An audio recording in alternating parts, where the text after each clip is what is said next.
এখানে কন্টেন্টস এর মধ্যে যা আছে সেটা হলো মানে seismicity and soil condition of Bangladesh, তারপরে গ্রাউন্ড ইমপ্রুভমেন্ট টেকনিক্স গুলি, সেটার প্রিন্সিপাল কি, অ্যাপ্লিকেবিলিটি কোথায়, মেরিট কি, ডিমেরিট কি।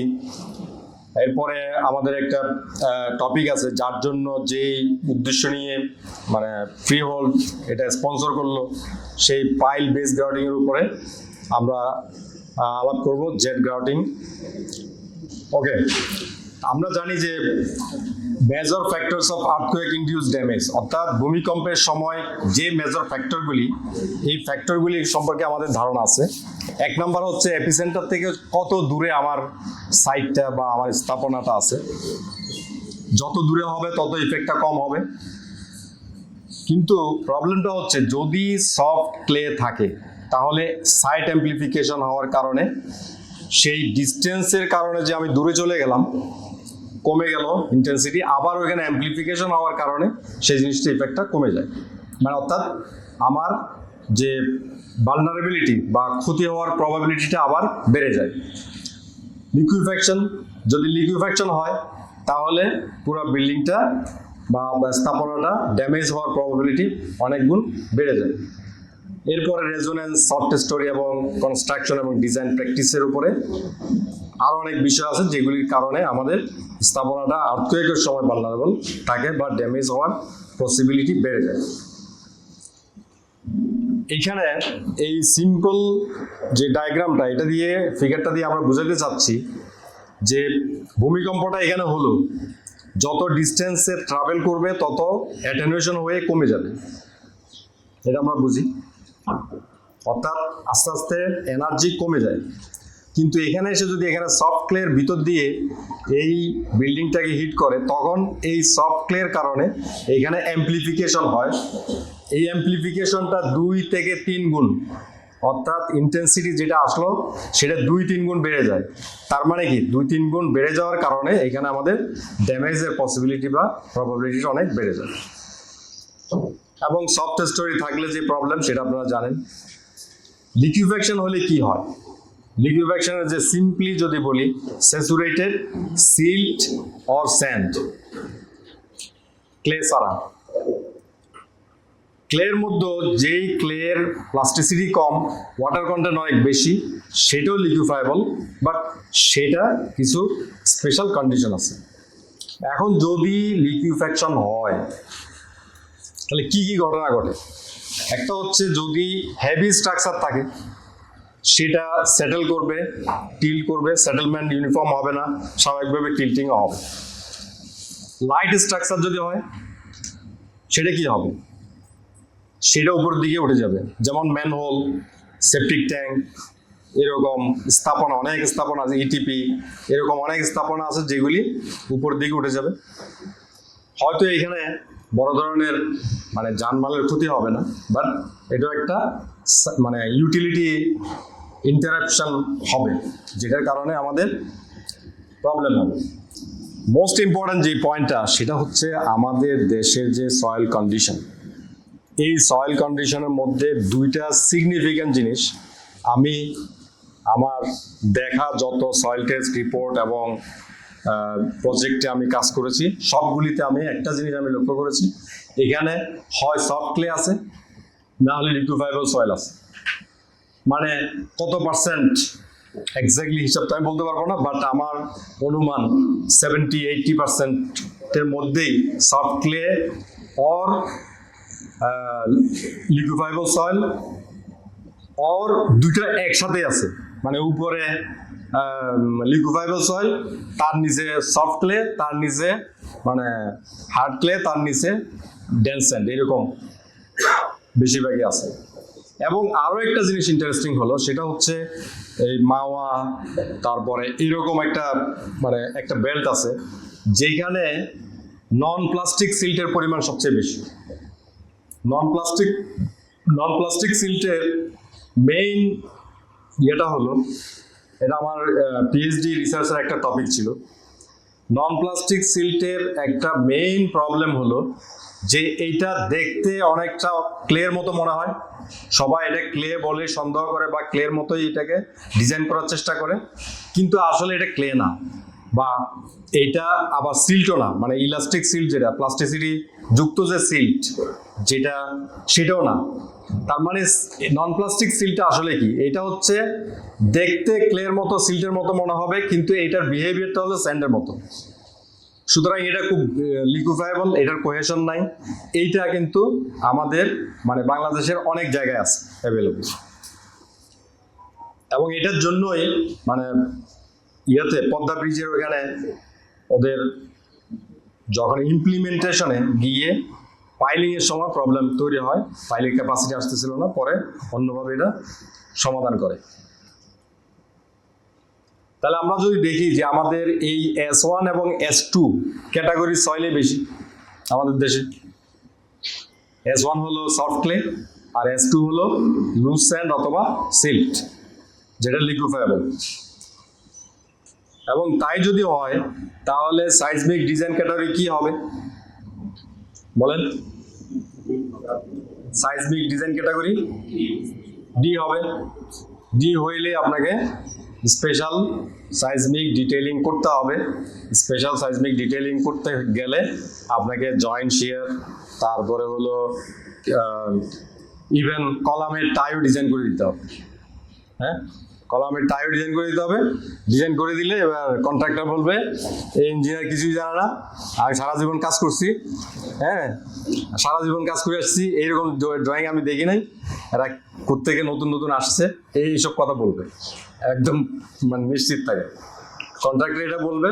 কন্ট্রাক্টর বললে মানে মালিককে কনফিউজ করে দিবে, আপনার টাকা সব শেষ করে ফেলবে, এই জিনিস বলবে।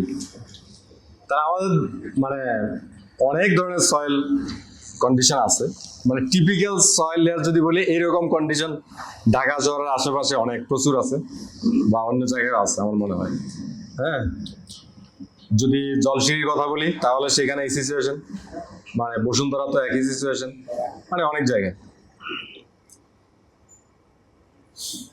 এখন আমরা আসি, আমরা জানি যে ইউরো কোডে এই জিনিসটা বলা আছে যে সফট ক্লে তার যদি আনড্রেনড শেয়ার স্ট্রেংথ 15 kPa এর সমান অথবা কম হয়, তাহলে সেইখানে পাইলের বাকলিং কনসিডার করে ডিজাইন করতে হবে। এটা আমরা হয়তো বেশিরভাগই প্র্যাকটিস করি না বা চিন্তা করি নাই, কিন্তু এটা কিন্তু একটা গুরুত্বপূর্ণ পয়েন্ট।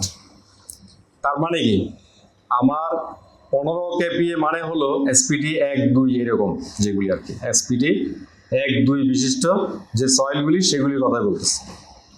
যদি করতে হয় তাহলে কি করতে হবে? তাহলে এই সফট ক্লে যে পরিমাণ আছে এবং লিকুইফাইবল সয়েল যেটা আছে, দুইটা মিলে যা আছে সেটাকে আনসাপোর্টেড হাইট ধরতে হবে।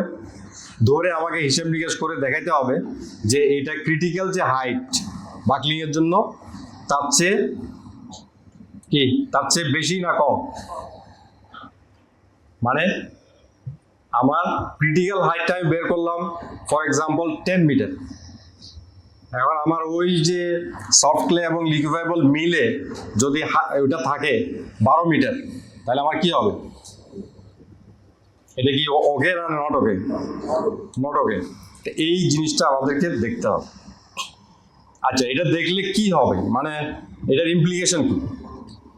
মানে আলটিমেটলি হয়তো পাইলের ডায়ামিটার বেড়ে যাবে, পাইলের ডায়ামিটার বেড়ে যাবে। অবশ্যই এটাও ঠিক, পাইলের ডায়ামিটার বাড়লে অনেকে আবার ভয় পায় যে পাইলের ডায়ামিটার বাড়লে যে অনেক কস্ট বেড়ে যেতে পারে, সেটা সব সময় না। পাইলের ডায়ামিটার বাড়লে, পাইলের সংখ্যা কমলে অনেকভাবেই কিন্তু মানে কস্ট কমানো বা অপটিমাইজেশন করা যায়। এখন আমরা মূল আলোচনার বিষয়ে চলে আসলাম। এতক্ষণ যা বললাম সেটা হচ্ছে মানে এটার ইয়ে হিসেবে আর কি, সাপ্লিমেন্টারি জিনিস হিসেবে। আমরা বলতেছি গ্রাউন্ড ইমপ্রুভমেন্ট প্রিন্সিপাল, একটা হলো টেকনিক আর একটা হলো প্রিন্সিপাল। প্রিন্সিপাল মানে হলো আমরা জানি যে এই বিষয়গুলো আমরা সবাই জানি, যেমন কম্প্যাকশন। আমরা কি করি, একটা moisture content, optimum moisture content বা কাছাকাছি নিয়ে এটাকে আমরা দুরমুজ করে বা হ্যাঁ যে সিস্টেমে হোক, রোলার দিয়ে হোক, যেভাবে হোক কম্প্যাকশন করি। ডেন্সিফিকেশন,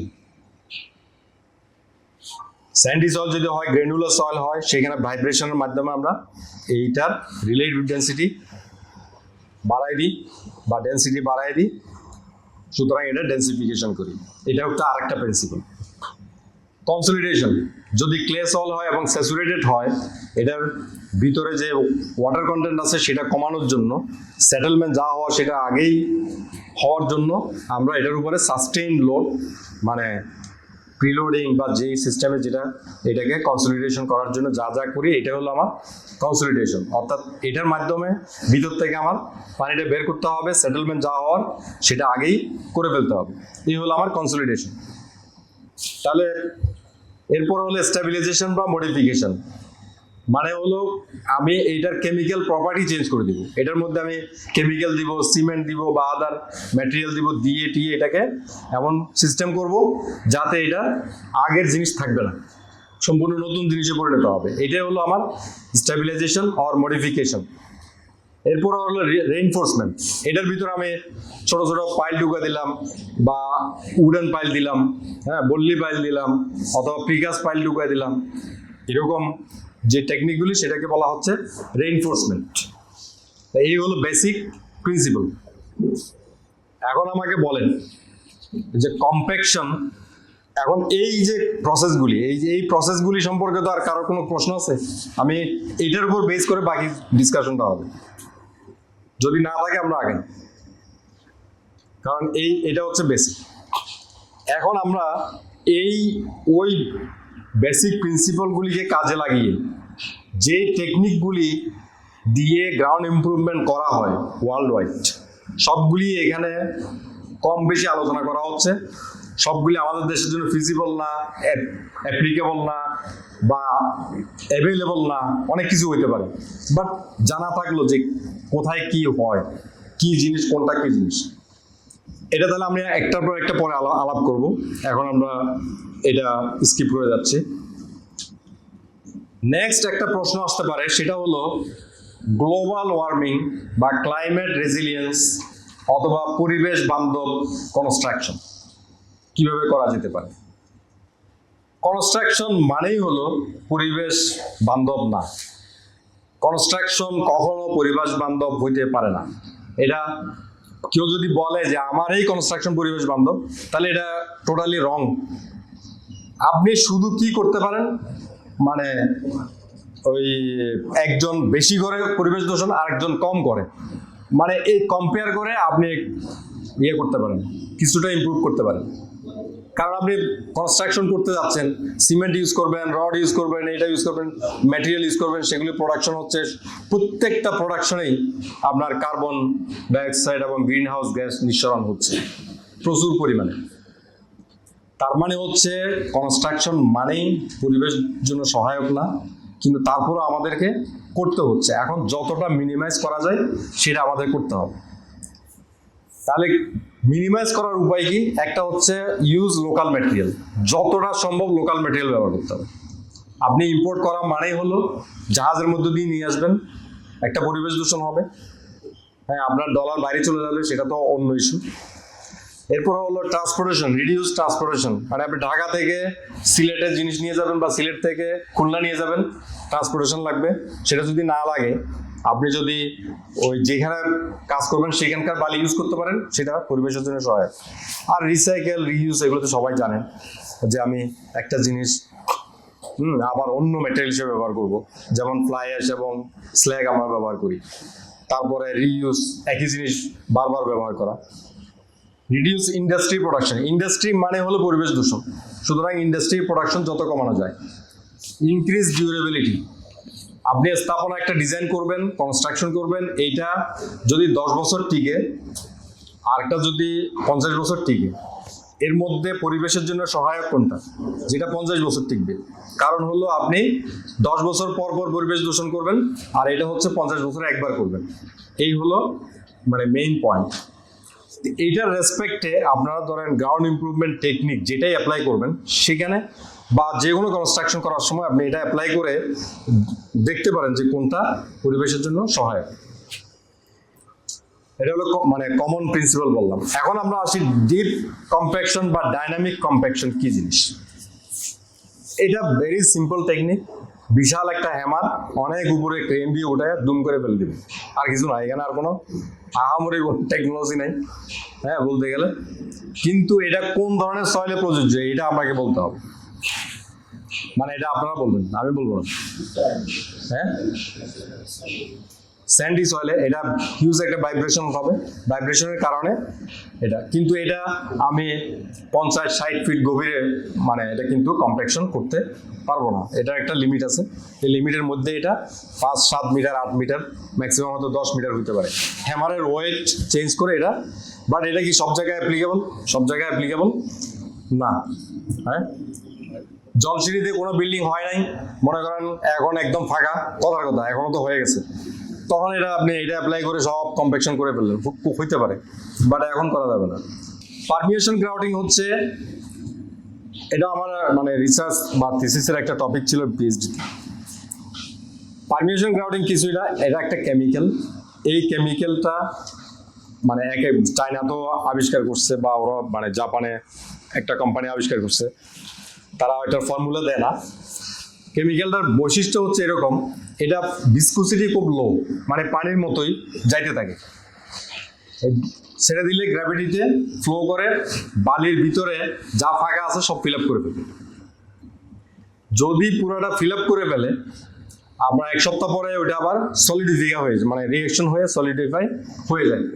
হয়ে যে আহামরি স্ট্রেংথ গেইন করে তা না, মানে বিশাল একটা স্ট্রং সয়েল ফর্ম করলো সেটা না, জাস্ট ওইখানে একটা সলিড ম্যাটেরিয়াল থাকলো, পানি থাকলো না।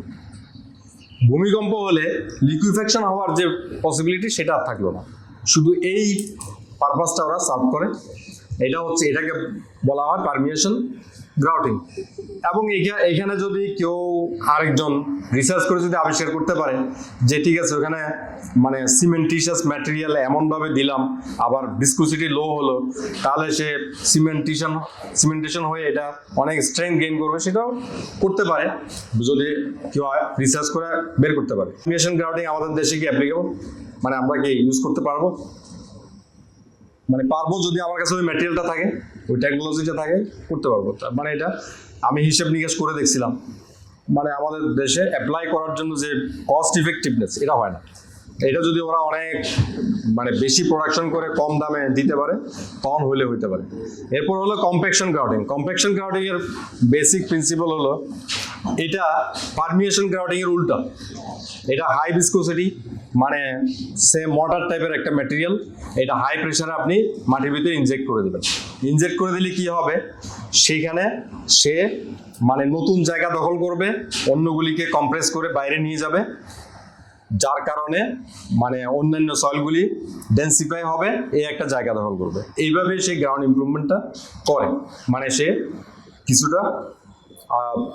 এখন আমি যদি বলি যে মানে বেসিক প্রিন্সিপাল এখানে কোনটা অ্যাপ্লাই হচ্ছে, কম্প্যাকশন গ্রাউটিং।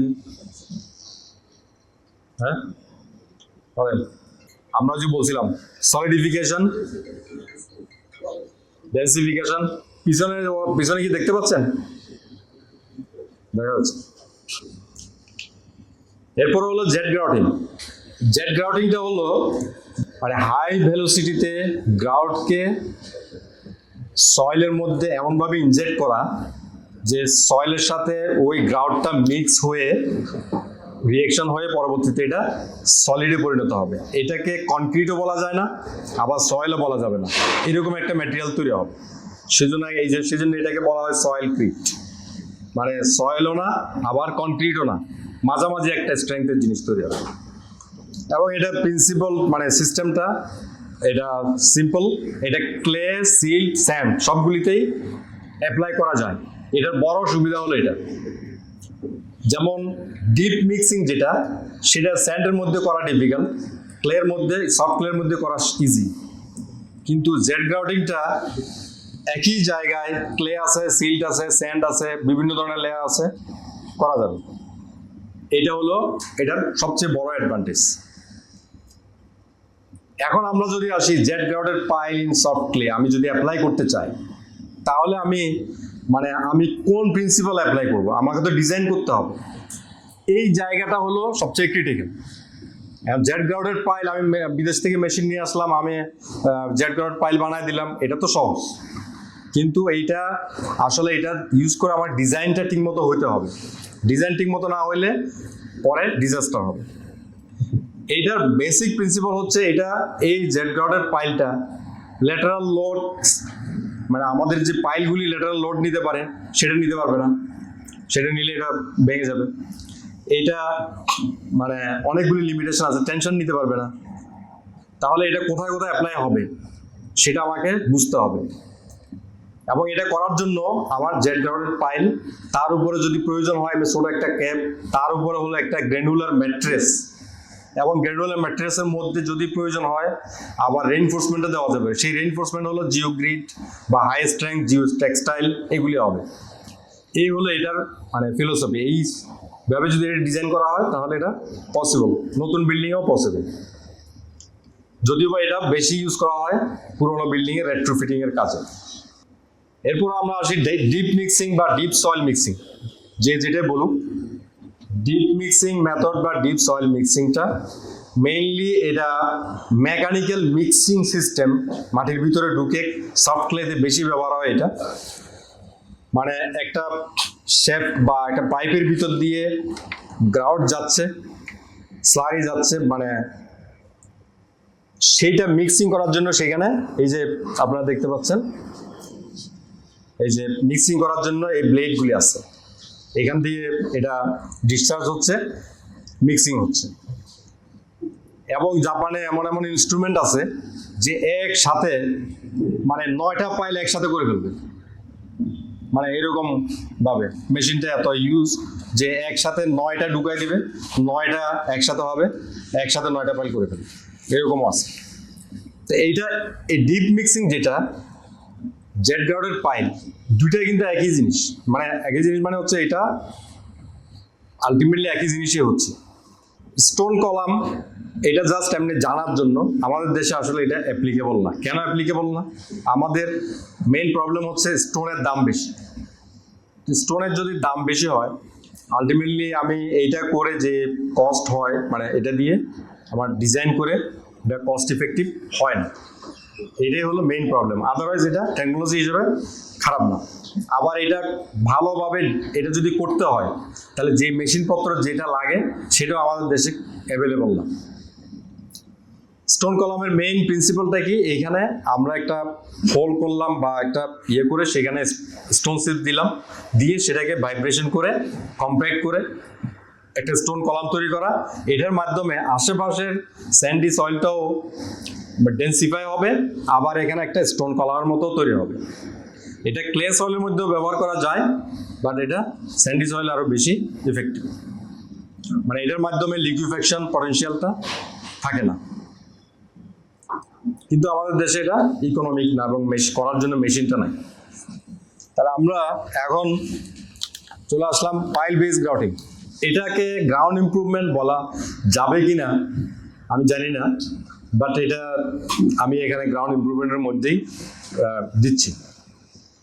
এটা বেসিক প্রিন্সিপালটা হলো পাইলের ভিতরে আমি একটা পাইপ রেখে দিব আগে থেকে, সেটার ভিতর দিয়ে আমি মানে গ্রাউট ম্যাটেরিয়াল, কেমিক্যাল, পানি এবং সিমেন্টের মিশ্রণ নির্দিষ্ট প্রপোর্শনে মিক্স করে ভিতরে ইনজেক্ট করে দিব। তার মাধ্যমে আমি একটা নিচে একটা বেস তৈরি করব, যেটার মাধ্যমে পাইলের ক্যাপাসিটি 1.5 থেকে 2 গুণ বেড়ে যাবে। এবং আরও ইমপ্রুভ সিস্টেম আছে, আরও সফিস্টিকেটেড সিস্টেম আছে যেটার মাধ্যমে এটা 3 গুণ বাড়ানো সম্ভব। বাট আমাদের যে এক্সপিরিয়েন্স, সেই এক্সপিরিয়েন্সে 1.5 থেকে 2 গুণ ইজিলি বাড়ানো যায়। তাহলে এইটা পরিপ্রেক্ষিতে আমি যদি আরেকটু ইয়েতে যাই যে প্রিকাস্ট পাইলের আমাদের প্রবলেমটা কি, আমরা যে প্রিকাস্ট পাইল করি, পিএসসি পাইল করি বা আমরা বানায়া ঢুকাই, এটার প্রবলেমটা কি? প্রবলেমটা হচ্ছে যে আমি যেই ডেপথে যেতে চাই সেই ডেপথে আমি যেতে পারি না। তার চেয়ে কম ডেপথেই আমার স্ট্যাটিক লোডের যে ক্যাপাসিটি সেটা চলে আসে এবং আমরা ড্রাইভ করতে পারি না। তার মানে এটা আপনি বলতে পারেন যে তাহলে তো আমার তো ওকে, সমস্যা তো নেই। না, সমস্যা নাই, ওই সময়ের জন্য সমস্যা নাই। বাট প্রবলেম হচ্ছে যদি আমার তার নিচে যদি লিকুইফাইবল সয়েল থাকে, লিকুইফাকশন হওয়ার কারণে নিচের যে মানে বিয়ারিং ক্যাপাসিটি কমে যাবে, তখন ভূমিকম্পের সময় এটা প্রবলেম। যার কারণে আমি মানে প্রিকাস্ট পাইলের ক্ষেত্রে একটা প্রবলেম হলো যে আমি যত ডেপথে যেতে চাই তত ডেপথে আমি যেতে পারি না সবসময়, এটা একটা প্রবলেম। দ্বিতীয় প্রবলেম হচ্ছে লিকুইফাইবল সয়েল থাকলে এটা একটা প্রবলেম, লিকুইফাইবল সয়েল থাকলে। আরেকটা হচ্ছে এটা আমরা এক্সেসিভলি বড় ডায়ামিটার করতে পারি না। বড় ডায়ামিটার করলে সেটা মানে ক্রেন দিয়ে উঠানো ঢুকানো একটা সমস্যা। তাহলে এই যে প্রবলেমটা, এইটার সলিউশন হিসেবে মানে পাইল বেস গ্রাউটিং একটা সলিউশন, বাট ডায়ামিটারের সলিউশন কিন্তু এটা দিয়ে হবে না। নেক্সট আরেকটা হচ্ছে casting zero pile. Casting zero পাইলের আমাদের সমস্যা কি? আমাদের সমস্যা হলো যে যদি ভালো মেশিন দিয়ে বড় ডায়ামিটারের পাইল মানে কোয়ালিটি এনশিওর করে করা হয় তাহলে তো কোনো সমস্যাই নেই। মেইনলি প্রবলেম হচ্ছে আমাদের দেশে যে সিস্টেমে করা হয়, এটা আমি যাই বলি না কেন, মানে কন্ট্রাক্টর যে আছে সেই আছে, আমি তো আর নতুন করে কন্ট্রাক্টর বানাইতে পারবো না। তাহলে তারা কি করে, যে এই সিস্টেমে করে এন্ড বেয়ারিংটা এনশিওর করা যায় না, এটা একটা বড় সমস্যা। নাম্বার 2 হচ্ছে কাস্টিং সিটু পাইলে এমনিতে যা এন্ড বেয়ারিং আছে সেটা এনশিওর করা যায় না, সেটা তো ঠিক। এমনিতেই সেটা এনশিওর করা গেলেও আমাদের ক্যালকুলেশনে যে সিস্টেমে পুরা এন্ড বেয়ারিংটা আমরা কাজে লাগাইতে পারি না, মানে হিসাব নিকাশে এন্ড বেয়ারিং ক্যাপাসিটি যা আছে সার্ভিস লোডে সেটা মোবিলাইজই হয় না। এইটা সলভ করার জন্য পাইল বেস গ্রাউটিং একটা গুরুত্বপূর্ণ সলিউশন। আমি এটা সহজ হবে বোঝানো। পাইল বেস গ্রাউটিং এ কিভাবে কাজ করে সেটা যদি এই ডায়াগ্রামটা আপনারা দেখেন তাহলে বুঝতে পারবেন যে এটা পাইল করা হলো, গ্রাউটিং এখনো করা হয় নাই। এটার গ্রাউটিং করা হলো মানে হচ্ছে এই যে এই জায়গার সয়েলটা ইমপ্রুভ করা হচ্ছে, প্লাস হলো এখানে একটা প্রেসার ক্রিয়েট করা হচ্ছে। এই প্রেসারের কারণে এই পাইলটা উপরের দিকে মানে মুভ করবে। উপরের দিকে মুভ করা মানে হলো স্কিন ফ্রিকশন উল্টা দিকে মোবিলাইজ হবে। হলো এখন পাইল বেস গ্রাউটিং কমপ্লিট, ওই অবস্থা শেষ। এখন এই অবস্থায় আছে পাইলটা। এখন যখন আমি এটার উপরে লোড অ্যাপ্লাই করব, লোড অ্যাপ্লাই প্রথম হচ্ছে যে ইনিশিয়ালি যে লোডটা অ্যাপ্লাই করব সেইটা এই কারণে এই পাইলটা যখন ডাউনওয়ার্ড মুভমেন্ট শুরু হবে, প্রথম হচ্ছে এইটা যে ডিরেকশনে ছিল সেটা রিভার্স হওয়ার জন্য কাজে লাগাবে। তখন আমি লোড দিলাম কিন্তু এখনো কোনো কিন্তু স্ট্রেস ডেভেলপ করে নাই, এই হলো সিচুয়েশন। নেক্সট হলো আবার যখন আমি আরো লোড অ্যাপ্লাই করব তখন স্ক্রিন ফ্রিকশনটা ডেভেলপ করবে। এরপরে যদি আমি আরো লোড অ্যাপ্লাই করি তখন এখানে এন্ড বিয়ারিং ডেভেলপ করবে। আমি যদি আবার একদম ফেলিওর পর্যন্ত যাই তখন আরো সেটেলমেন্ট হয়ে পাইলটা ফেল করবে। এই হলো এটার বেসিক মেকানিজম। আর যদি আমি পাইল বেস গ্রাউটিং না করতাম তাহলে এইখান থেকে শুরু করে এই পর্যন্ত যেটা হলো সেইটা হতো না। এইটার কারণে আমার পাইল বেস গ্রাউটিং এর দুইটা কারণে পাইলের লোড ক্যাপাসিটি বেড়ে যায়। কয়টা কারণে? দুইটা কারণ। একটা হচ্ছে ওয়ান কাইন্ড অফ প্রিলোডিং, মানে আমি আগে থেকেই নিচে একটা লোড অ্যাপ্লাই করা হয়ে যাচ্ছে। আরেকটা হচ্ছে আমি নিচে একটা বাল্বের মতো একটা বেসের মতো তৈরি করে দিচ্ছি। সেই মেকানিজমটা এখানে লেখা আছে, আমি যেটা এতক্ষণ ধরে এক্সপ্লেইন করলাম। এবং টেস্ট করে দেখা গেছে এই পর্যন্ত যে পাইল বেস গ্রাউটিং করা এবং না করা দুটার মধ্যে মানে লোড সেটেলমেন্ট কার্ভটা সিগনিফিক্যান্টলি ডিফারেন্ট। অর্থাৎ যেটা পাইল বেস গ্রাউটিং করা হয় সেটা লোড ক্যারিং ক্যাপাসিটি বেশি, সেটেলমেন্ট পটেনশিয়াল কম। তা এইটা অলরেডি আপনাদের কাছে ক্লিয়ার যে পাইল বেস গ্রাউটিং করার কারণে আমার যদি পাইলের ক্যাপাসিটি ডাবল হয় তাহলে পাইলের সংখ্যা কমে আসলে কস্ট কমলো, কিন্তু পাইলের বেস গ্রাউটিং করার জন্য আবার খরচ আছে, সেটা করা হলো। ফাইনালি 20 থেকে 40% কস্ট সেভিংস হতে পারে। অ্যাপ্লিকেবিলিটি ক্লে সয়েলে অ্যাপ্লাই করা যায় বাট উইথ সার্টেন কন্ডিশন, মানে খুব ভালো ইকোনমিক হয় না।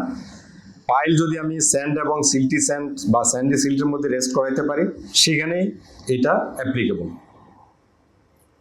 এবং এটা লিকুইফাইবল সয়েলের ক্ষেত্রে অ্যাপ্লিকেবল, বাট মাথায় রাখতে হবে আমার কিন্তু উপরে লিকুইফাইবল যে সয়েল আছে সেইটা কিন্তু সে ট্রিটমেন্ট করতেছে না। সুতরাং সেটা মাথায় রেখে পাইলের ডায়ামিটার কি হবে না হবে এগুলি সেভাবে করতে হবে। এটা মনে করার কোনো কারণ নাই যে এটা করলে উপরে লিকুইফাইবল যে সয়েলটা সেটা নন লিকুইফাইবল হয়ে যাবে, সেটা হবে না। এখন কোয়ালিটি অ্যাসিউরেন্স অ্যান্ড টেস্টিং কি করা যেতে পারে, এটা হলো মানে আমি করার আগে এবং পরে যদি আমি এসপিটি করি, তাহলে যেই লেভেলে আমার পাইল বেস গ্রাউন্ডিং করলাম সেই লেভেলে গিয়ে অনেক সময় দেখা গেছে যে এসপিটি অনেক গুণ বেড়ে যায়, অনেক ক্ষেত্রে দেখা গেছে যে এসপিটি করাই যাচ্ছে না, মানে ওখানে এমন সলিড হয়ে গেছে যে এসপিটি করা যাচ্ছে না। তাহলে এটা হচ্ছে একটা সস্তা সলিউশন যে এসপিটির মাধ্যমে আমি এনশিওর হতে পারি যে আমার কাজটা হলো কিনা। নাম্বার 2 হচ্ছে আমি পাইলের উপরে ডাইনামিক লোড টেস্ট করতে পারি। যদি ভালো ফান্ড থাকে বা ক্লায়েন্ট রাজি হয়, তাহলে পাইল বেস গ্রাউন্ডিং করার আগে এবং পরে 2 বার যদি করা হয় তাহলে এটা আরো ক্লিয়ার হয়ে যাবে যে এটা কি পরিমাণ ইমপ্রুভ করলো। স্ট্যাটিক পাইল লোড টেস্ট করা যেতে পারে, সেটাও আফটার এবং বিফোর দুইটাই করলে ক্লিয়ার হয়ে যাবে। এখন in the context of global warming আমি যে প্রিন্সিপালটা দিলাম সেটার রেসপেক্টে যদি আমি বলি, তাহলে এটা কি আসলে ভালো না খারাপ? এখানে যেহেতু পাইলের সংখ্যাটা কমে আসতেছে, তাহলে ম্যাটেরিয়ালের পরিমাণ কমে যাচ্ছে। ম্যাটেরিয়ালের পরিমাণ কমা মানে হলো এনভায়রনমেন্ট ফ্রেন্ডলির দিকে যাচ্ছে, মানে ম্যাটেরিয়াল কনজামশনটা কমে যাচ্ছে। এটাই হলো মেইন পয়েন্ট যে এটা মানে এনভায়রনমেন্ট ফ্রেন্ডলি বা ক্লাইমেট রেজিলিয়েন্ট।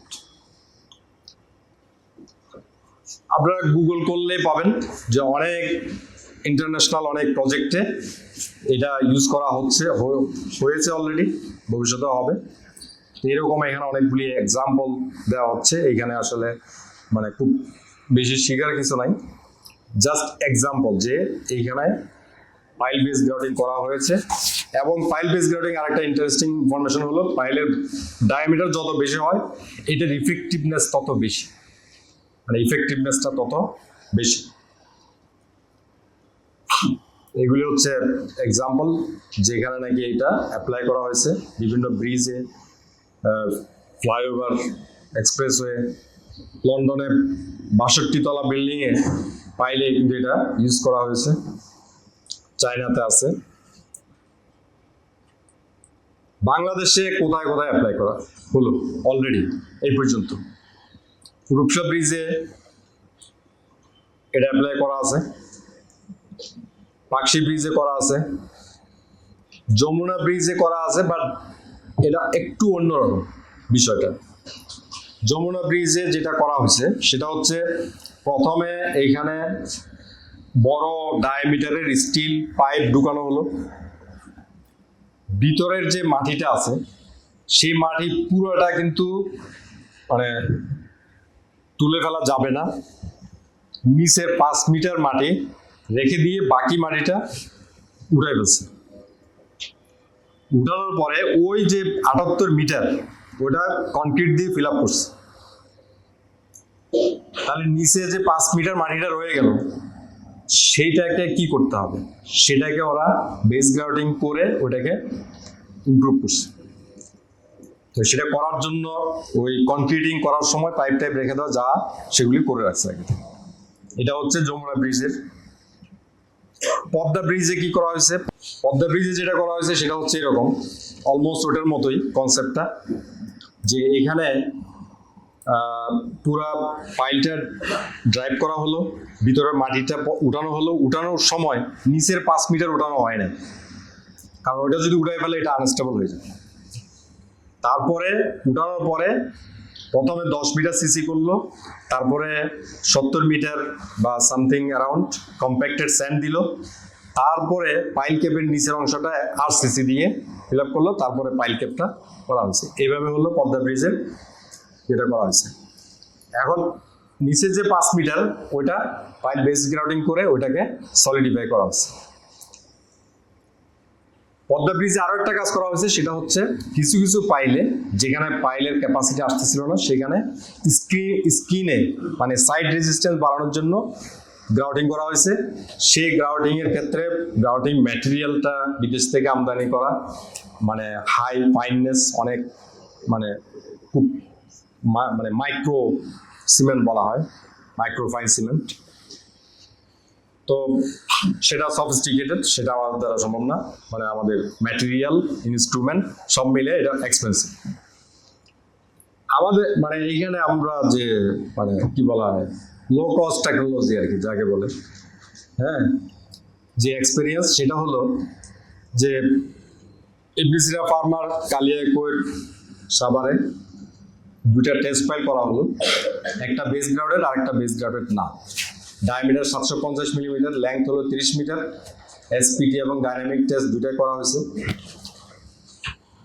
এখানে এসপিটি যখন করা হলো তখন দেখা গেল এরকম, মানে ঠিক যেই জায়গায় বেস গ্রাউডিংটা করা হয়েছে সেখানে এসপিটি এভাবে চেঞ্জ হচ্ছে। আর ডাইনামিক লোড টেস্টের রেজাল্ট ফাইনালি সামারি আকারে যদি একদম সামারি বলি, এরকম হলো রেজাল্ট। এটা অবশ্যই স্যাচুরেটেড ক্লের জন্য অ্যাপ্লিকেবল। এটার উদ্দেশ্য কি? উদ্দেশ্য কি?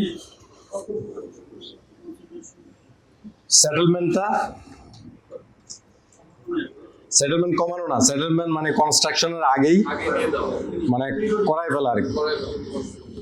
সেটেলমেন্ট কমানোর সুযোগ নেই, হবেই যেমন আগেই হয়ে যাবে।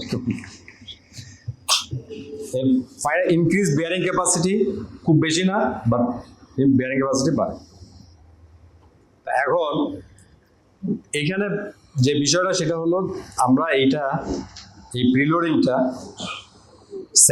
সাথে স্যান্ড্রেন ইউজ করতে পারি, পিবিডি ইউজ করতে পারি, বা মানে শুধু প্রিলোডিংও করতে পারি যেখানে স্যান্ড্রেনও নাই পিবিডিও নাই, এরকমও করতে পারি।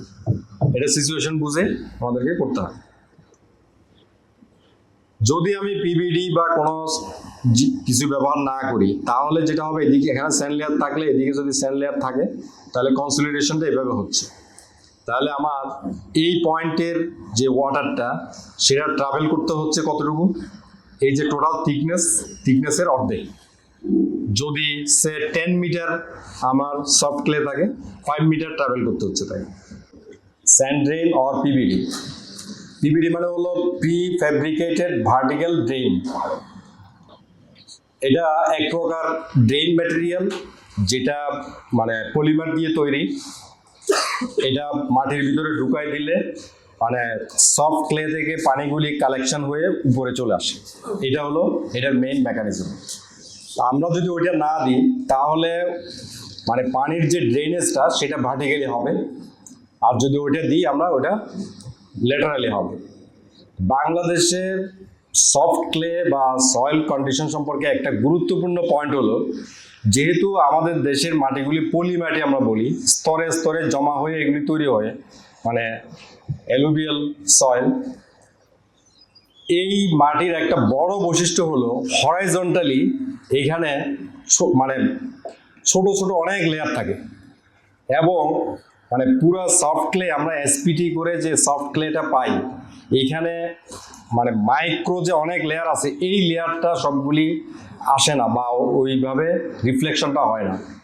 এবং যেহেতু বেশিরভাগ কনসলিডেশন টেস্ট যে স্যাম্পল কালেকশন করা হয় সেটা ভার্টিক্যাল ড্রেনেজের মাধ্যমে হয়, সেই জন্য সেখানে সেটা রিফ্লেকশন আসে না। যার কারণে আমরা যখন ডাটা ইন্টারপ্রিটেশন করি, এই যে ল্যাটারাল যে ড্রেনেজটা, এই ফ্যাসিলিটিটা, আর এখানে যখন ভার্টিক্যাল ড্রেনেজ হয় তখন তো আমরা ওই ফ্যাসিলিটিটা পাচ্ছি না।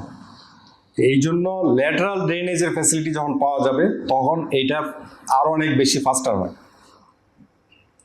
যেমন আমরা যদি পিবিডি বা স্যান্ড কম্প্যাকশন মানে স্যান্ড ড্রেন যেটাই করি না কেন, আমরা এটা একটা নির্দিষ্ট স্পেসিংয়ে যদি সফটওয়্যার ভিতরে এটা করার পরে কি হচ্ছে, আমার এখানে আগে যে মানে কনসলিডেশন হওয়ার জন্য যে পানিটা ড্রেনেজ হওয়া দরকার ছিল সেটা উপরে এবং নিচের দিকে যাচ্ছিল, এখন সেটা ল্যাটারালি যাচ্ছে হরাইজন্টালি। আর হরাইজন্টাল ড্রেনেজ মানে ক্যাপাসিটি ভার্টিক্যাল ড্রেনেজ ক্যাপাসিটির এমনিতে পারমিয়াবিলিটি 2-3 টাইমস বেশি।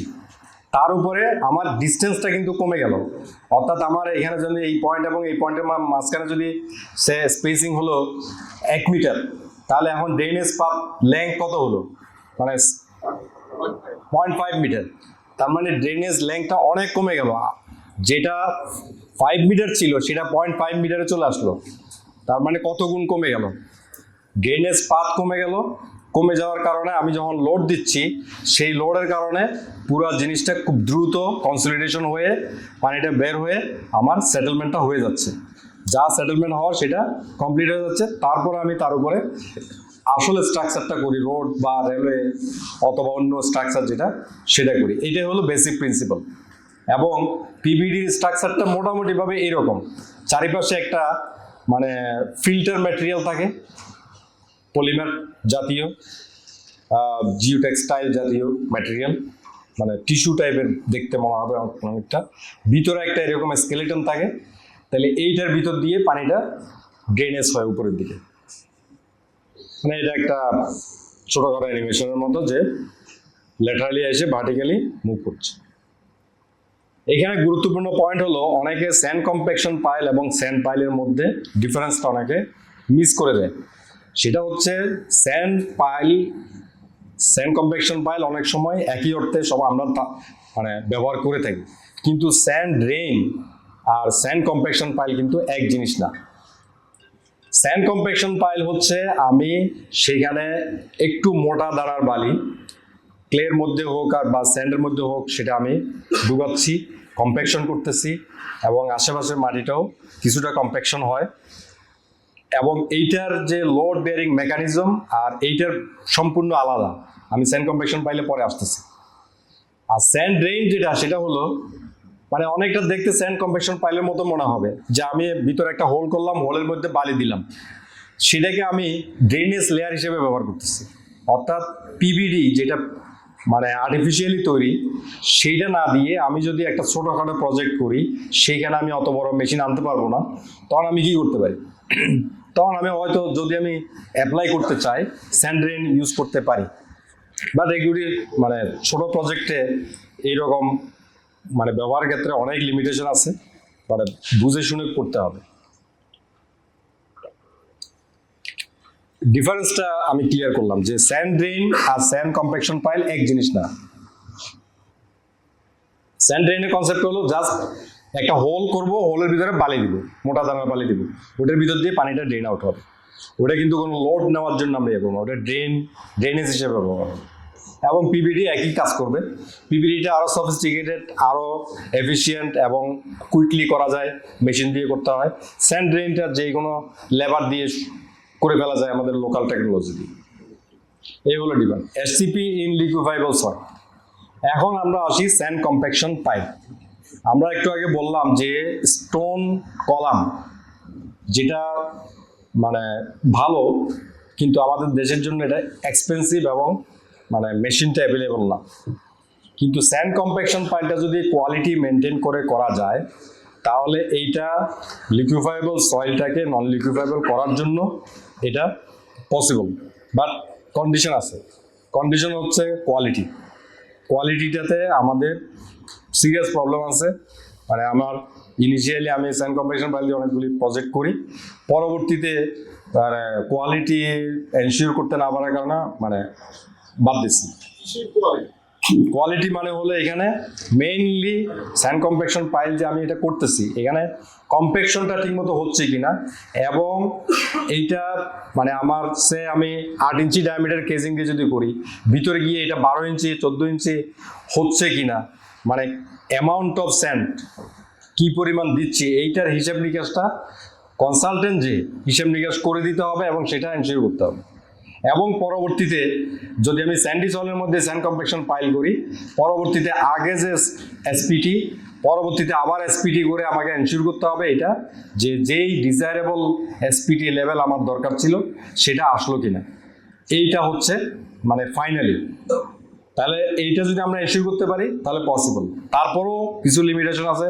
আমার যদি নিয়ার বাই পন্ড বা মানে খাল, ডোবা, নালা এগুলি থাকে, সেগুলির ক্ষেত্রে এটা মানে রিস্কি, অ্যাপ্লিকেবল না। আমার লেভেল গ্রাউন্ড হলে, ইউনিফর্ম লোড থাকলে, অনেকগুলি কন্ডিশন ফুলফিল করলে এটা করা উচিত, না হলে করা উচিত না।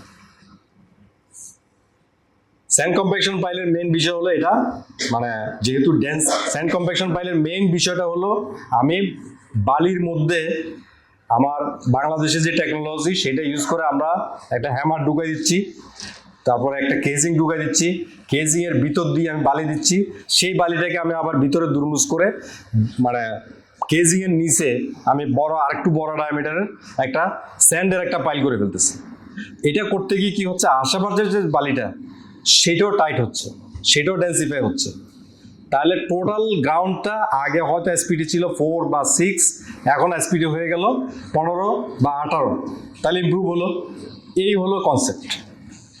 এটার মাধ্যমে বেয়ারিং ক্যাপাসিটি বাড়ে, সেটেলমেন্ট কমে এবং ল্যাটারাল স্টেবিলিটিও বাড়ে, প্লাস লিকুইফ্যাকশনটা হবে না।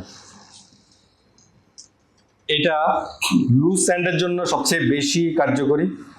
ক্লেতে ইউজ করা যেতে পারে। ক্লেতে ইউজ করার ক্ষেত্রে আমি বাংলাদেশে রিকমেন্ড করি না, একটাই কারণ এইখানে অনেকগুলি প্রিকশন এবং ডিজাইন কনস্ট্রাকশন ইস্যু আছে যেগুলি আমার কাছে মনে হয়েছে বাংলাদেশের পক্ষে মেনটেন করা সম্ভব না, যার ফলে আমি ক্লেতে এখন রিকমেন্ড করি না। স্যান্ড কম্প্যাকশন পাইল লুজ স্যান্ডে ভালো কাজ করে। বাংলাদেশও মানে যারা যে টেকনোলজি দিয়ে, লোকাল টেকনোলজি যেটা দিয়ে করে, এরাও পারে যদি ঠিকমতো তদারক করা হয়।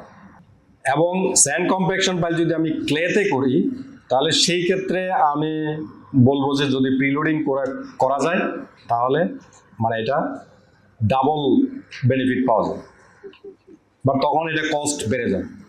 এই স্যান্ড কম্প্যাকশন পাইলটা যদি ঠিকমতো করা হয় তাহলে এইটার ফেলিওরের মানে সিঙ্গেল এসসিপি যেটা, সেটা ফেলিওরের মেকানিজমের মধ্যে যে কয়টা আছে ওর মধ্যে সবচেয়ে বেশি ভালনারেবল হলো এটা।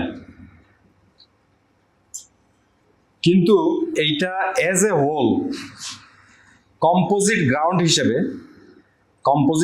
হিসেবে যখন ফ্যাক্টর অফ সেফটি ক্যালকুলেশন করা হয়, কম্পোজিট গ্রাউন্ড হিসেবে এটা যদি ফ্যাক্টর অফ সেফটি ওকে হয় তাহলে ওকে, তাহলে এটার সমস্যা হয় না। অর্থাৎ এটা মানে যদি আমি ইভেন ক্লের মধ্যেও করি, ক্লের মধ্যে করলে এইটা কনসিডার হবে অ্যাজ এ রেইনফোর্সমেন্ট।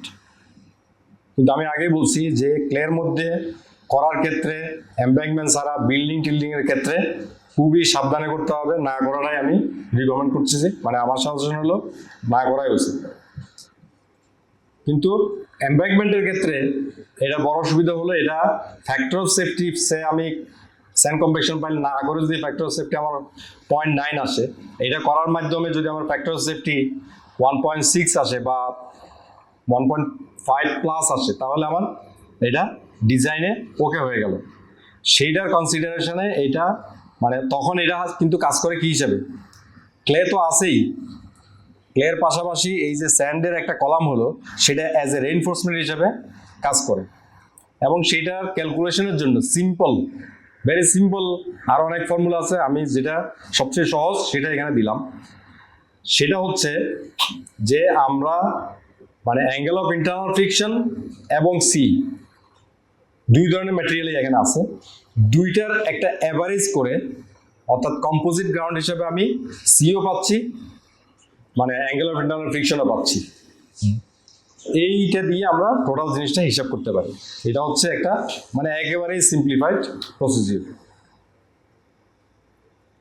এবং এটা আমি বললাম যে লুজ স্যান্ড এবং নন প্লাস্টিক সিল্টের জন্য এটা সুইটেবল, সফট ক্লের ক্ষেত্রে বাংলাদেশের রেসপেক্টে করা উচিত না। এখন এটা কিভাবে করা যেতে পারে, স্যান্ড কম্প্যাকশন পাইল যে আমি করবো, করার ওয়েটা কি? ওয়ে হচ্ছে সফিস্টিকেটেড মেশিন দিয়ে করা যায়, যেটা এক্সপেন্সিভ, যেটা দিয়ে করলে এটা অনেক মানে ব্যয়বহুল, বাংলাদেশে এটা ফিজিবল না। দেখা গেছে হিসেব নিকাশ করে দেখা যায় অনেক এক্সপেন্সিভ হয়ে যায়, এটা কোনো প্রজেক্টে ভাইয়েবল হতে দেখিনি। মানে এটা নিয়ে অনেক কমপ্লেন আসে যেটা হবে না। এটা ভাইব্রো কম্প্যাকশন মেথড যেটা, এই মেথডে এটা করা যায়। তারপরে ভাইব্রো কম্প্যাকশন বা ভাইব্রো ফ্লোর যেটা বলতেছি, সব একই জিনিস। এই সিস্টেমে করা যায়, বাট এটা এক্সপেন্সিভ, এটা মানে বাংলাদেশে ফিজিবল হচ্ছে না। ভাইব্রো কম্পোজার মেথড আছে, যেটা জাপানে করা, সেটাও একই বিষয়, এটাও এক্সপেন্সিভ, মেশিন টেশিন সব কিছু মিলে। কিন্তু বাংলাদেশে এই যে 40 ফিট পর্যন্ত আমাদের দেশের যে লোকাল লোকজন ধুমধাম করে ফেলে, যেটা মোটামুটি এরা অভ্যস্ত হয়ে গেছে। যদি এদেরকে ঠিক মতো করা যায় আর কি, হ্যাঁ, টাইট দেওয়া যায়, তাহলে কাজটা আদায় করা সম্ভব। হ্যাঁ, এই ক্ষেত্রে মেইন প্রিন্সিপালটা হলো যে কেজিং ঢুকানো হয়।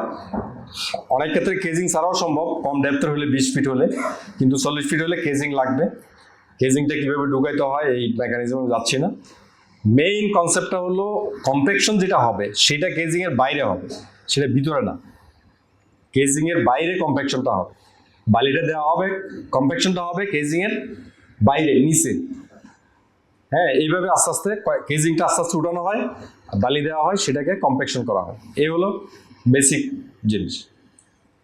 এই হলো মানে স্যান্ড কম্প্যাকশন পাইলের উপরে আমি আমার শেষ। নেক্সট হলো জেট গ্রাউটেড পাইল। যদি আমি জেট গ্রাউটেড পাইল ইউজ করতে চাই, এইটা কোথায় কোথায় কাজে লাগানো যেতে পারে? একটা হলো, মানে এখানে অনেক লিস্ট আছে, আমি ফিগারে চলে যাই। এটা হলো একটা অ্যাপ্লিকেশন যেখানে আমার হয়তো একদিকে বিল্ডিং টিল্ট হয়ে যাচ্ছে, অথবা ওইদিকে কোনো কারণে অবস্থা খারাপ, এক্সিস্টিং বিল্ডিং, সেইখানে আমার কিছু একটা করা দরকার, তখন এভাবে করা যেতে পারে। এটা হলো জেট গ্রাউটিং। এবং জেট গ্রাউটিংটা কোথায় অ্যাপ্লিকেবল? ক্লে, সিল্ট, স্যান্ড, সব ক্ষেত্রে এটা অ্যাপ্লিকেবল। যদি স্যান্ডের মধ্যে সৌর পাইল করা হয়, মাঝখানে 6 ইঞ্চি গ্যাপ থাকে, সেটা দিয়ে যে ভেঙে চুরে সব কিছু চলে আসে, এটা যে প্রবলেম, হ্যাঁ, মামলা মোকদ্দমা এগুলো নিয়ে, তার মানে কি এই জিনিসটা সলভ করার জন্য জেট গ্রাউটিং মানে খুবই ইফেক্টিভ। কিভাবে? এখানে যে লাল যেগুলি আছে, এই যেটা রেড, প্রথমে এই পাইলটা করবেন, এই পাইলটা করবেন, কোনো রেইনফোর্সমেন্ট নাই, কোনো কিছু নাই, জেট গ্রাউটিং করে এটা করা হবে। করে ইভেন জেট গ্রাউটিং ছাড়াও এটা যদি আমি এমনি নর্মাল পাইলিং মেথড যেটা আছে সেই মেথডে করি, সেইখানে আমি ব্যবহার করব স্যান্ড সিমেন্ট, ব্যবহার করে আমি একটা পাইলিং করে ফেললাম। করে এইবার এই যে ব্লু যে রিয়েল শোর পাইলটা, সেটা করব। যেহেতু এইটা নরম কনক্রিট দিয়ে তৈরি করা, এটার মাঝখানে এই পাইল করা সহজ। এই পাইলটা যখন করা হবে, তখন এই পাইলটা মানে ব্লু পাইলটা যখন কমপ্লিট হয়ে যাবে, তখন কি হবে? এইভাবে যদি এটা কমপ্লিট হয়, তখন এখানে আর কোনো মানে পানি আসার কোনো সুযোগ নেই, মানে টোটালি সিল হয়ে গেল। আর যদি আমার এমন হয় যে আরো ইকোনমিক করার জন্য, তাহলে এই সিস্টেমে যদি জায়গা থাকে, যে আর্সিং সিস্টেমে এরকম যদি আমি জেট গ্রাউটেড পোর্শন একটা করি, তারপরে এখানে দূরে দূরে পাইল করি, এটা দিয়েও সম্ভব, বাট এটা ডিজাইনে ওকে হইলে করা সম্ভব। স্লোপে করা যায়। এবং জেট গ্রাউট পাইলে আরেকটা ইউজ হলো, মানে ড্যাম, ধরেন ড্যাম বানানো হলো, বানানোর পরে এটা সিপেজ হচ্ছে, যদিও বানানোর সময় এটা করার কথা, অনেক সময় যদি না হয়ে থাকে, তাহলে এটা জেট গ্রাউটিং করে এটা টোটালি ইমপারমেবল করে দেওয়া যায়। আর এটা মানে হিল এরিয়ায়, রাঙ্গামাটি, বান্দরবন, এই সমস্ত জায়গায় যে রোডের যে প্রবলেম, সেগুলির জন্য এই সিস্টেমটা মানে কাজে লাগানো যায় অ্যাঙ্কর করার ক্ষেত্রে। এটা তো দেখালাম যে জেট গ্রাউটেড দিয়ে সফট ক্লেতে ফাউন্ডেশন সিস্টেম করা যায়, কিন্তু এই সিস্টেম করার জন্য কিছু কন্ডিশন আছে। কন্ডিশনগুলো আমি পরে আসতেছি। এই সিস্টেম, এইটা যদিও বা এটা কিন্তু ল্যাটারাল লোড নেওয়ার ক্যাপাসিটি নাই, কোনো নাই, তারপরেও এটা সাইজমিক পারফরমেন্স বেটার। কিভাবে বেটার? কারণ হলো এইখানে একটা গ্রেনুলার মানে ম্যাট্রেস বা ট্রান্সফার লেয়ার আছে পাইল এবং ফুটিং এর মাঝখানে। এইটা থাকার কারণে বিল্ডিংটা বা স্ট্রাকচারটা আর্থকোয়েকের সময় মুভ করার একটা সুযোগ আছে, অর্থাৎ সে পাইলের সাথে আটকানো না। এই যে মুভমেন্টটা, এটা অনেকটা বেস আইসোলেশনের মতোই কাজ করে, যার কারণে বিল্ডিংটা যেহেতু মুভ করার স্বাধীনতা আছে, তখন ইনার্শিয়া ফোর্সটা কিছুটা কমে আসে। এইভাবে এই সিস্টেমটা ইফেক্টিভ, বাট এটার কিছু লিমিটেশন আছে, লিমিটেশনগুলিতে আমি পরে আসতেছি। এবং ক্লের ক্ষেত্রে এই জেট গ্রাউন্ডের যে পাইল করব সেটার স্ট্রেংথ হলো 400 থেকে 700 PSI হতে পারে। স্যান্ডের ক্ষেত্রে এটা 1200 থেকে 2000 PSI পর্যন্ত হতে পারে। প্রি কন্ডিশন এইটা খুব ইম্পর্টেন্ট, এটা মাথায় রাখেন। হ্যাঁ, আমি অনেক ইঞ্জিনিয়ারকে দেখছি যে মানে একটা জিনিসের প্রতি খুব ইনক্লাইন্ড হয়ে যায়, মানে সে হয়তো স্যান্ড কম্প্যাকশন পছন্দ করে বা তার স্যান্ড কম্প্যাকশন সিস্টেম আছে, কন্ট্রাক্টর সে ডিজাইনও করে, যেখানে যায় সেখানে সেই স্যান্ড কম্প্যাকশনেই প্রেসক্রিপশন দিচ্ছে আর কি। হ্যাঁ, পৃথিবীর সব জায়গায় মানে যেখানে যাবে সে স্যান্ড কম্প্যাকশন পাইলের প্রেসক্রিপশন আছে। আরে একটা মহা ঝামেলা। এই কয়েকদিন আগে একজন আসলো, স্যার অমুকের কাছে গেছিলাম, আমাকে স্যান্ড কম্প্যাকশনের প্রেসক্রিপশন দিচ্ছে। আমি সয়েল টেস্টের রিপোর্টটা দেখি, আমি দেখলাম যে এটা কোনো মতেই সুইটেবল না, দিয়ে দিচ্ছি। কারণ তার স্যান্ড কম্প্যাকশন ছাড়া সে কিছু বুঝে না। এইরকম ঠিক না, মানে একটা জিনিসের প্রতি এত বায়াসড। হ্যাঁ, বিজনেস সবাই করুক, বিজনেস করতে কারো বিজনেস করার জন্য নিষেধ নাই, কিন্তু একটু এথিক্স টেথিক্স মেনটেন করে করতে হবে। হ্যাঁ, আমরা যেমন পাইলের বেস গ্রাউটিং আমরা ডেভেলপ করলাম, এখন দুনিয়া সব জায়গায় এইটাই মানে প্রেসক্রিপশন লিখে দিলাম, এটা ঠিক না আর কি। মানে আমার কস্ট ইফেক্টিভনেস, অ্যাপ্লিকেবিলিটি সব কিছু বিবেচনা করেই সলিউশনটা দিতে হবে, কারণ অনেক ধরনের সিস্টেম আছে, কোনটা কোথায় অ্যাপ্লিকেবল, কোনটা কোথায় ইকোনমিক, এটা হিসেব নিকেশ লাগবে। যেমন জেট গ্রাউন্ডের পাইল আমি করব, এটা যেহেতু লিমিটেশন আছে, লিমিটেশনগুলি জেনে এটা প্রেসক্রিপশন দিতে হবে। প্রথম কথা হচ্ছে আমার স্ট্রাকচারটা স্লাইডিং এর এগেনস্টে স্টেবল কিনা, মানে যদি স্টেবল হয়, ইভেন ফ্যাক্টর অফ সেফটি 1.25 এর উপরে থাকলেও ওকে, যদি হয় তাহলে এটা আমি অ্যাপ্লাই করতে পারি। নাম্বার 2 হচ্ছে ওভার টার্নিং এর এগেনস্টে এটা স্টেবল কিনা, এটা আমাকে চেক দিতে হবে। তাই বোঝা যাচ্ছে যে অনেক সময় দেখা যায় হাই রাইজ বিল্ডিং এটা অ্যাপ্লিকেবল হবে না, এবং অ্যানালাইসিসে যদি কোনো রিয়েকশন টেনশন না আসে তাহলে এটা অ্যাপ্লিকেবল, টেনশন আসলে হবে না। Bearing capacity of composite ground হিসেব করে দেখতে হবে, সেটা ফ্যাক্টর অফ সেফটি 2.5 এর উপরে গেল কিনা সেটা আমাকে হিসেব করে দিতে হবে। এবং সেটেলমেন্ট অফ কম্পোজিট গ্রাউন্ড, এইখানে বড় যে সুবিধাটা আমরা পাচ্ছি সেই সুবিধাটা হচ্ছে, আমি পাইল ফাউন্ডেশনে যখন আমরা ডিজাইন করি তখন কিন্তু সেটেলমেন্টের টলারেন্সটা খুবই কম, কিন্তু যখন আমরা ফুটিং দিয়ে করি তাহলে কোডে সব জায়গায় সেটেলমেন্টের টলারেন্স কিন্তু অনেক বেশি। যেমন যদি আমরা ফুটিং দিয়ে করি, যেমন আমি যদি জেট গ্রাউন্ডের পাইল দিয়ে করি, ফুটিং বানাই, তাহলে ফুটিংয়ের জন্য আমার সেটেলমেন্টের লিমিট কত? না, 1 ইঞ্চি তো অনেক আগের কথা। বিএনবিসি 2020 অনুযায়ী এখন 75 মিলিমিটার, এবং এটা ম্যাট হলে 150 মিলিমিটার, মানে 6 ইঞ্চি, তাহলে অনেক বেশি আমি টলারেন্স লিমিট পাচ্ছি। এইটা কিন্তু বড় সুবিধা, আমি যে পাইল ফাউন্ডেশন করি তাহলে এটা পাবো না।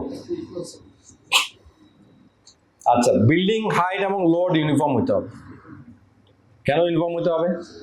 আমার যদি বিল্ডিং হাইট এবং এই যে এত সেটেলমেন্ট আমি অ্যালাউ করতে গিয়ে আমার বিল্ডিং হাইট, বিল্ডিং এর ইউনিফর্মিটি যদি না থাকে, একদিকে বিল্ডিং এর বেশি, সেটাও ঠিক মতো ডিজাইন করলে প্রবলেম কম, বাট বেশিরভাগ ক্ষেত্রেই দেখা যাচ্ছে লোকজন এত সিরিয়াসলি করে না মনে হয়, যার কারণে আমি এটাকে একটা লিমিটেশন হিসেবেই দিলাম, যদিও এটার বড় লিমিটেশন না। বিল্ডিং হাইট এবং লোড ইউনিফর্ম হইলে চোখ বন্ধ করে ডিজাইন করে দেওয়া যায়, এরকম একটা বিষয়। বাট না হইলেও কিন্তু এটা করা যাবে with careful calculation and design.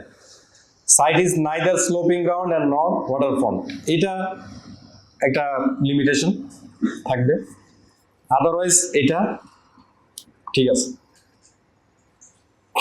এবং এই পাইলটা কিভাবে কাজ করে সেটা যদি আমরা দেখাই যে এখানে আপনার এই ফিগারের মধ্যে দেখেন যে টোটাল যে লোডটা, সেই লোডটা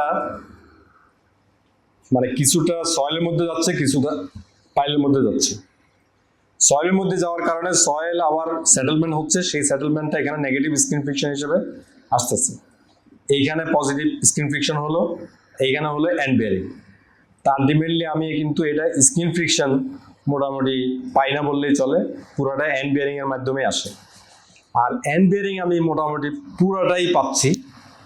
এন্ড বেয়ারিং পুরোটা কেন পাচ্ছি? এন্ড বেয়ারিং পাওয়ার একটা কন্ডিশন হলো পাইল যদি যত মানে বেশি পরিমাণে সেটেল করে তখনই আমি এন্ড বেয়ারিং পুরোটা পাই, আদারওয়াইজ এন্ড বেয়ারিং পুরোটা ইউজ করা যায় না।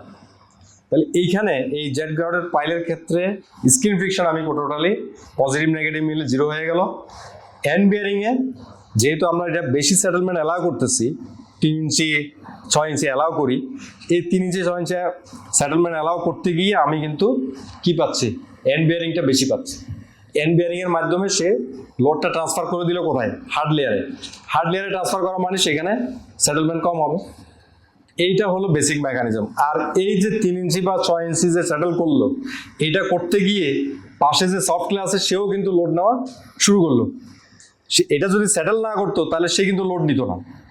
এই যে মেকানিজম, এটার মাধ্যমে অর্থাৎ আমি সফট ক্লে কে বা ক্লে যে সয়েলটা আছে সেটাকেও কাজে লাগাচ্ছে। এই লাগানোর মাধ্যমে অনেকটা মানে যারা রিসার্চার বা এক্সপার্টরা ওরা বলে থাকে অনেকটা মানে এক্স্যাক্টলি না, অনেকটা পাইলড র্যাফটের কনসেপ্ট। তো এটা যদি আমরা এই যে 4 কোণায় 4টা পাইল আছে, তো দেখা যায় যে এখানে স্ট্রেস কনসেন্ট্রেশন হচ্ছে, স্ট্রেস বেশি, এখানে স্ট্রেস কম, এখানে সেটেলমেন্ট বেশি। এইভাবে এটা লোডটা ট্রান্সফার হচ্ছে। এই যে এটা হলো নিউমেরিক্যাল অ্যানালাইসিসের রেজাল্ট। এখন আমরা যদি এই পাইলে কি পরিমাণ লোড যাবে সেটা হিসাব করি, তাহলে কিভাবে হিসাব করতে পারি সেটার একটা মেকানিজম এভাবে এখানে দেওয়া আছে, যে আমরা এইভাবে অ্যাঙ্গেল করে 45 ডিগ্রি বা এই যে অ্যাঙ্গেল অফ ইন্টারনাল ফ্রিকশন হিসাব করে আমরা এই লোডটা যাবে পাইলে আর বাকি লোডটা যাবে সয়েলে। এবং এটার মেইন যে বিষয়টা থিমটা হলো এটা, যে পাইল থাকবে, পাইলের উপরে একটা ছোট্ট ক্যাপ থাকতে পারে, নাও থাকতে পারে, অপশনাল। ক্যাপটা দেখতে পাচ্ছেন এই যে এটা ছোট্ট, এটা অপশনাল। তার উপর একটা গ্র্যানুলার ম্যাট্রেস থাকবে যেটা টোটাল লোডটাকে ইউনিফর্মলি ডিস্ট্রিবিউট করে দেবে, কিছুটা পাইলে যাবে, কিছুটা যাবে সয়েলে। এবং ডিজাইন মেথডের ক্ষেত্রে এইখানে ডিটেইল আছে, আপনারা পড়লেও বুঝতে পারবেন। ফাইনালি ভালো একটা জিওটেকনিক্যাল সফটওয়্যার দিয়ে অ্যানালাইসিস করে এটাকে কনফার্ম করাটাই ভালো, যেহেতু জিনিসটা একটা নতুন। যে কোনোভাবে আমরা প্রিলিমিনারি, আমি এটা ফাইনাল বলবো না, প্রিলিমিনারি একটা অ্যানালাইসিস করে দেখছি, সেটার এন্ড রেজাল্টটা দিচ্ছি। সেটা হলো যদি আমি জলসিঁড়ি আবাসন প্রকল্পে আমি পাইলের ডায়ামিটার ধরলাম 1200 মিলিমিটার। কেন 1200 মিলিমিটার ধরলাম? কারণ হলো সেখানে লিকুইফাইবল সয়েল আছে, লিকুইফাইবল সয়েলের নিচে আবার আছে এসপিটি 1, 2 এরকম, মানে 30-40 ফিট পর্যন্ত, তারপরে গিয়ে একটু স্টিপ ক্লে, তারপরে স্যান্ড। এই সিচুয়েশনে আমরা 1200 মিলিমিটার পাইলের ডায়া ধরে লেংথ কোথাও 100 ফিট লাগে, কোথাও 140 ফিট লাগে, ধরে হিসেব নিকাশ করে দেখলাম। এখন যদি আমি এরকম করি তাহলে কলামের সংখ্যা কমায় নিয়ে আসলাম। এটা হলো একটা ডিজাইন কনসেপ্ট, যে আমি 5 কাঠ আছে, 5 কাঠার একটা প্লট, আমি যদি কলাম 12টা নিয়ে আসতে পারি তাহলে প্রতিটা কলামের নিচে একটা করে পাইল দিব, এবং লিফট করে 4টা কলাম আছে, সেই 4টা কলামের নিচে একটা পাইল দিব। হ্যাঁ, এভাবে করে যদি আমি ডিজাইনটা করি তাহলে এটা ভূমিকম্প রোধী ডিজাইন হবে। পাইলের ডায়ামিটার হবে 1200 মিলিমিটার এবং এটার খরচ 1 কোটি থেকে 1.5 কোটি পর্যন্ত যেতে পারে। কারণ ওরা নিবে কিনা সেটা আমি জানি না, মানে এটা হচ্ছে হ্যাঁ হ্যাঁ বেশি, মানে এটা হচ্ছে পাইলিং এর মাধ্যমে, না আমি তো অল্টারনেট বলি নাই, এটা হচ্ছে পাইলিং এর মাধ্যমে। এটা হলো পাইল, মানে ট্রেডিশনাল পাইল। আচ্ছা, স্পান পাইলের ব্যাপারে পরে আসতেছে, স্পান পাইলে আনসার দেব। তা এখন ওইখানে যদি আমরা জেট গ্রাউন্ডের পাইল ব্যবহার করি, ওই কনসেপ্টটা কাজে লাগে। তাহলে এই সিস্টেমে যদি আমরা করি, এইখানে আমার উপরে যে লেয়ারটা আছে সেটা যেহেতু লিকুইফাইবল, সেটাকে নন লিকুইফাইবল করতে হবে এসসিপি দিয়ে, নাম্বার 1। নাম্বার 2 হচ্ছে আমরা জেড গ্রাউন্ডেড পাইল দিব। নাম্বার 3 হলো আমরা এখানে মানে এলটিপি বা লোড ট্রান্সফার প্ল্যাটফর্ম যেটা সেটা দিব, সেটা যাতে গ্রেনুলার দামি সয়েল আনতে না হয়, সেই জন্য ওখানে যে সয়েলটা আছে সেটার সাথে সিমেন্ট মিক্স করে কম্প্যাকশন করে ওইটাকে আমরা এলটিপি বানাবো। ফুটিংগুলি আমরা ইন্টার কানেকশন করে এটাকে টাইপিং দিয়ে কানেকশন করব। তাহলে দেখা যাচ্ছে কস্ট অফ ফাউন্ডেশন হচ্ছে 0.5 থেকে মানে অর্থাৎ 50 লাখ থেকে 70 লাখ। এইটা মানে সবাই গ্রহণ করবে মনে হয়, মানে 5 কাঠা প্লটে 50 লাখ টাকা ফাউন্ডেশন কস্ট যাবে, তখন হয়তো এটা অ্যাকসেপ্ট করতে পারে।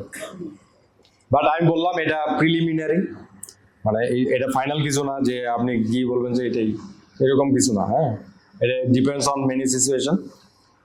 এরপর যদি আমরা আসি jet grouting versus piling in the context of global warming, এইটার সুবিধা হলো এখানে শুধুমাত্র সিমেন্ট ইউজ হচ্ছে, কেমিক্যাল ইউজ হচ্ছে সামান্য, বালি লাগতেছে না, স্টোন সিলস লাগতেছে না, স্টিল লাগতেছে না। সুতরাং এটা বেটার দেন পাইলিং, কারণ পাইলিং এগুলি সব লাগে, বেশি ম্যাটেরিয়াল মানে বেশি এনভায়রনমেন্টের জন্য ক্ষতিকর, লেস ম্যাটেরিয়াল মানে লেস ক্ষতিকর। এবং stone chips imported material, steel imported material, যদিও ইম্পোর্ট করে বাংলাদেশে আবার এটাকে ইয়ে করে, তারপরেও বেসিক জিনিসটা র ম্যাটেরিয়াল ইম্পোর্টেড। তাহলে ইম্পোর্টেড ম্যাটেরিয়ালটা কমে গেল, সেটাও এনভায়রনমেন্ট ফ্রেন্ডলি। কোয়ালিটি অ্যাসিউরেন্স এবং টেস্টিং, আমরা এটার কোয়ালিটি কিভাবে এনশিওর করব? কোয়ালিটি এনশিওর করার ক্ষেত্রে 1 নাম্বার হলো excavation for grouted pile diameter measurement. আমি কিছু দূর এক্সকাভেশন করে পাইলটা এক্সপোজ করে দেখতে পারি আসলে পাইলটা ডায়ামিটার কত হলো, এটা হল নাম্বার 1। নাম্বার 2 হচ্ছে ওখান থেকে কোর কেটে সেটা ল্যাবে কম্প্রেশন টেস্ট করে কম্প্রেসিভ স্ট্রেংথ বের করা যায়। নাম্বার 3 হলো এটা পাইলে যেভাবে স্ট্যাটিক লোড টেস্ট করা হয়, এটার উপরও স্ট্যাটিক লোড টেস্ট করা যায়। বেনিফিট কি? বেনিফিট অলরেডি বুঝে গেছেন যে কস্ট কমতেছে, earthquake resistant but with condition যে আমার আগেই এনশিওর করতে হবে যে এই বিষয়গুলি এনশিওর করে আমি এটা করব। আমার প্রেজেন্টেশন এখানে শেষ।